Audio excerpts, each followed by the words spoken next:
মাহিরা বাড়ি পৌঁছেছে ঘন্টাখানেক হবে। ওরা বাড়ি পৌঁছানোর কিছুক্ষণ পরে নয়নের বাবা মা, মামা মামি আর নয়নের মামাতো বোন এসেছেন।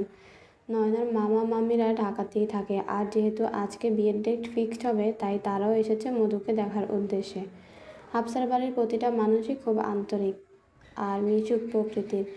বাড়ির প্রতিটা মানুষ ব্যস্ত অতিথি আপ্যায়নে। মিহি মধুর সাথে উপরে আছে, বোনের কখন কি লাগবে না লাগবে সব কিছু এগিয়ে দিচ্ছে।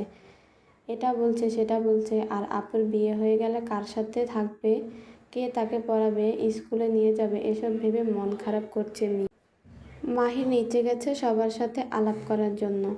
সাফায়েত সাহেব নয়নের মামা ও মামির সাথে আফসার বাড়ির সবার পরিচয় করিয়ে দিচ্ছে।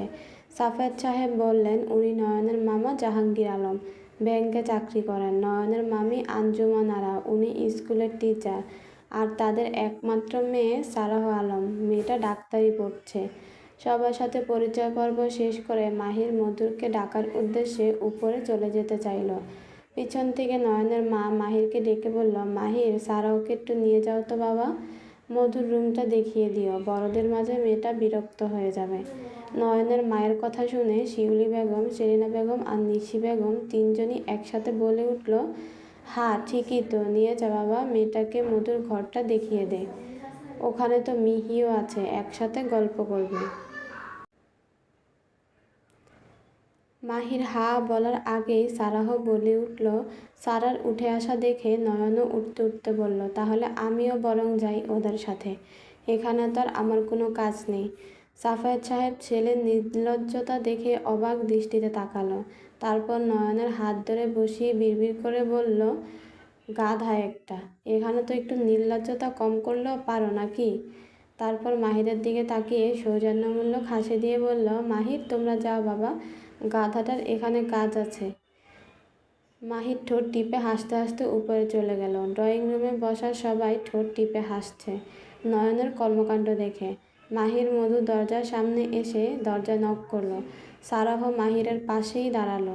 মধু রেডি হচ্ছিল। মিহি গিয়ে দরজা খুলে মাহিরের পাশে একটা অচেনা মেয়েকে দাঁড়িয়ে থাকতে দেখে মাহিরের দিকে তাকিয়ে ভ্রু কুঁচকে প্রশ্ন করলো, ইনি কে? আপনার সাথেই বা কী করছে এখানে?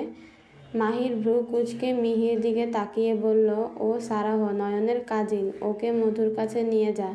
তারপর সারাহর দিকে তাকিয়ে সৌজন্যমূলক হাসি দিয়ে বলল, ও মিহি আমার কাজিন, আপনি ওর সাথে ভেতরে যান।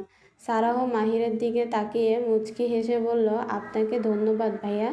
তারপর মিহির দিকে তাকিয়ে মুচকি হেসে বলল, চলো তাহলে ভাবির সাথে কথা বলি।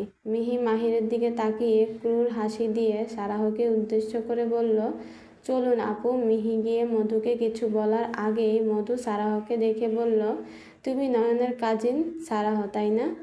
সারাহ অবাক কণ্ঠে বলল, আপনি আমাকে চেনেন? তোমার ভাইয়ের কাছে শুনেছি, বসো তুমি এখানে। সারাহ মেয়েটি খুবই মিশুক, এই যে একটু আগে পরিচয় হয়েছে মধুর সাথে, তবুও কি সুন্দর হেসে হেসে কথা বলছে, কত শত গল্প করছে, নিচে নয়নের করা কাণ্ডের কথা বলছে, আবার দুজনে হাসছে। মিহি যেন এসব শুনেও শুনছে না, তার মাথায় চলছে অন্য চিন্তা। ওখানে দাঁড়িয়ে কোনো কথা না বলে মিহি চলে গেল মাহিরের রুমের সামনে। কোনো কিছু না ভেবেই দরজা খুলে ভিতরে ঢুকে গেল। ফাঁকা রুমে কেউ নেই। মনে মনে ভাবল, মাহির ভাই কোথায়। মাহিকে না পেয়ে মিহি নিজের ঘরে চলে এসেছে। মাহির আজকে ব্লু কালারের পাঞ্জাবি পরেছে, তাই মাহিরের সাথে ম্যাচিং করে মিহিও একটা ব্লু কালারের গাউন পরে বের করে ওয়াশরুমের দিকে ছুটল শাওয়ার নেওয়ার জন্য। এদিকে মধুদের তিনজনকেই নিচে ডাকা হচ্ছে লাঞ্চ করার জন্য, তাই মাহির উপরে এসেছে ওদের ডাকতে। নিশি বেগম আসতে চেয়েছিলেন, তবে মাহিরের কথায় আর আসেননি। মাহির বলল, তোমরা এদিকটা সামলাও, আমি ওদের ডাকছি। মাহির উপরে এসে মধুকে নিচে পাঠিয়ে দিয়েছে। মধু নিচে যাওয়ার আগে মিহিকে ডাকতেই যাচ্ছিল, এ সময় মাহির বলল, তুই নিচে যা, আমি মিহিকে নিয়ে আসছি। মধু আর সারাহ দুজনেই নিচে চলে গেল। মাহির মিহির রুমের সামনে এসে একবার নক করলো, কিন্তু মিহি শুনতে পায়নি, তাই আর নক করলো না। মাহির দরজা ঠেলে ভেতরে ঢুকতে ঢুকতে বলল, তুই কি ঘুমিয়ে পড়েছিস? মুখের কথা আর শেষ করতে পারল না বেচারা, পেছন ফিরে বলল, আমি সরি। মিহি গোসল করে গাউন পরেছে তো ঠিকই, কিন্তু পেছনের চেনটা কোনোভাবেই লাগাতে পারছিল না, তাই আয়নার সামনে দাঁড়িয়ে বারবার ব্যর্থ চেষ্টা করছিল। এমন সময় মাহির চলে এসেছে। মিহি যেন মাহিরকে দেখে পাথর বনে গেল। কোনো রকমে বলল, নক করেননি কেন আপনি? মাহির ফাঁকা টোক গিলল, তারপর পানি খাবো বললে বেরিয়ে গেল মিহির রুম থেকে। মিহি মাহিরের কথায় তাজ্জব বনে গেল। বিড়বিড় করে বলল, আমাকে ডিসপ্লে করেন?